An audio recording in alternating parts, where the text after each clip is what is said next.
This will be a quick class. I think it's Golden Doves class 157, I think. But we are on page 87 on the bottom. The last two sections examine the distinction between written and oral law, right? So what does it mean that something is written? I mean, we know what physically to write something on a piece of paper with a pen means, but there's certain legal nuances that attach to that, let's call it a physical reality, right? So you have to understand the legal nuances of something being written versus oral.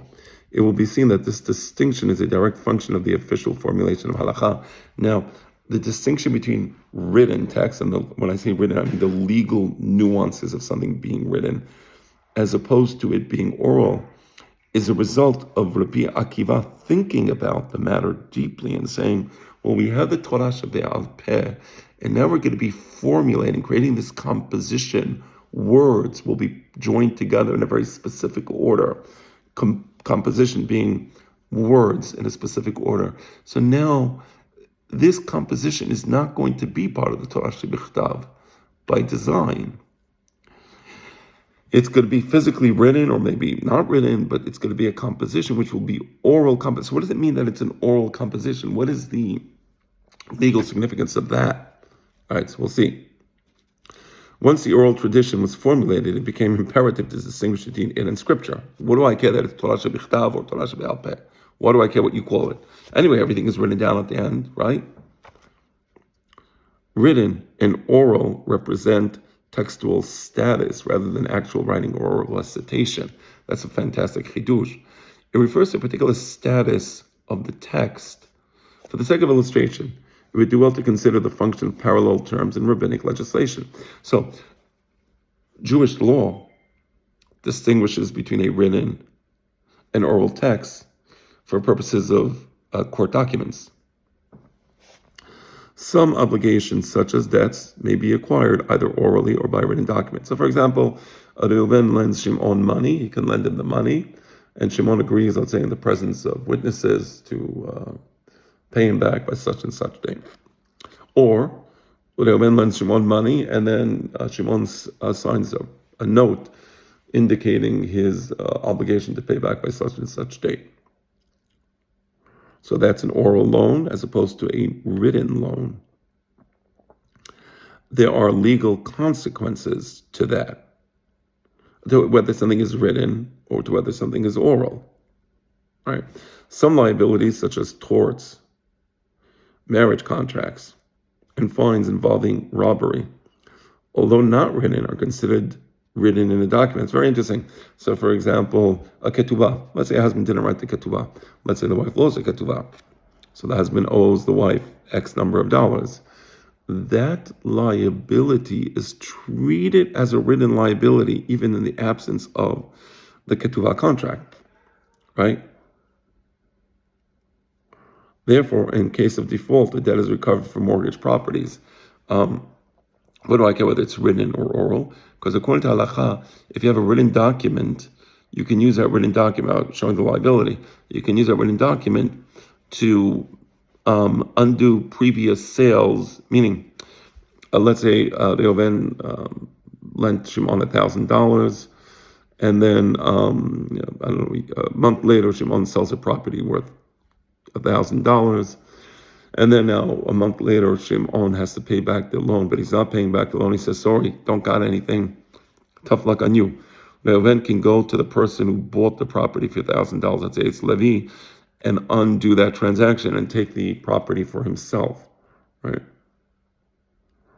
That's only in the case of a written loan. In the case of a ketuvah, even if the ketuvah is lost, you treat the liability as if though it was a written loan, and therefore the wife would be able to recover the ketuvah from properties that the husband sold after the ketuvah was signed, right?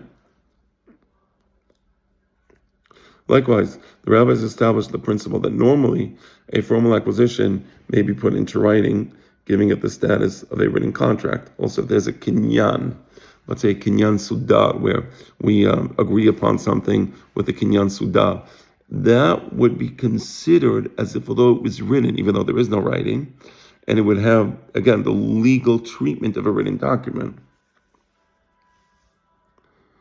There are obligations that can be acquired or contracted only orally. In this case, even when a written document is drawn up and duly registered, it has the status of an oral contract. So that's amazing. So it's also the other way around. You can write something down, and even though it's formally, physically, as an empirical fact, written, but the legal treatment of that writing is, that's an oral contract. Conversely, and I think we're going to bring some examples of this. Conversely, the words uttered in testament at deathbed are as if written and registered. Kichtuvim umsurim, regardless of whether an actual document was written. So, divrei shechiv mera, a person is sick, he's about to die, and he says, I'm going to give this and this property, my golf clubs, I'm going to give to this person, my beautiful chessboard, I'm going to give to that person, right? So this is considered as if, although it is written down, it has the status of writing, even though it's empirically an oral statement. The last term, mesurim, it says kichtuvim, like it's written, and then it says mesurim. Does the word mesurim sound familiar? Moshe kibel Torah misinai umsara. Yehoshua, it's mesira. What does mesira here have to do with this? It means register, like when you register something with the court. It's particularly significant for an understanding of the function of a written text. It refers to the act of mesira, delivery, in the sense of surrendering and committing a document to the legal holder and proprietor. I'm going to look at footnote 15. It appears frequently in the sense of surrendering a thing or a document to a proprietor. Also in surrendering a bride to her groom or his representative. It could also apply to property that an individual transfers to the public, or to documents that were surrendered to the court. There you go, documents surrendered to the court, and so to speak, the court registers the acceptance of these documents. Like in America, let's say you file a complaint against somebody, so that complaint has been filed with the court stamps it to so that it's been filed with the court, and now the court registers the filing of those documents, and those documents become part of the official court records. So the act of surrendering a document to the presence of witnesses constitutes a legal transaction. Likewise, surrendering a bill of divorce to the wife finalizes the divorce. So you moser the get, and you do that in the presence of witnesses, and the mesira of the get, it constitutes the consummation of the divorce. It is important to remember that in order to make the surrendering effective, the witnesses are required to read the text of the document. Very interesting, right? All right, back to the main text. The term masorah, relating to the text of scripture, refers us to a duly registered text. So here the masorah of the Torah Shebichtav, because every letter, in a sense, was masur, and registered as, yes, this is a letter in this word, and this is the next letter in this word, and that's the next letter, right? I'm looking at the footnotes again. So, okay. And back to the main text. One of the implications of having a written document duly registered with the court is that it may be the object of derashah midrash. You can make midrash on documents that were registered with the court, and then you can try to interpret you give a contract that's masul to the court. Now the court has the right to read the contract and try to understand the contract and even make derashot on the contract. Maybe the contract is ambiguous and you have to be quote unquote doresh the contract.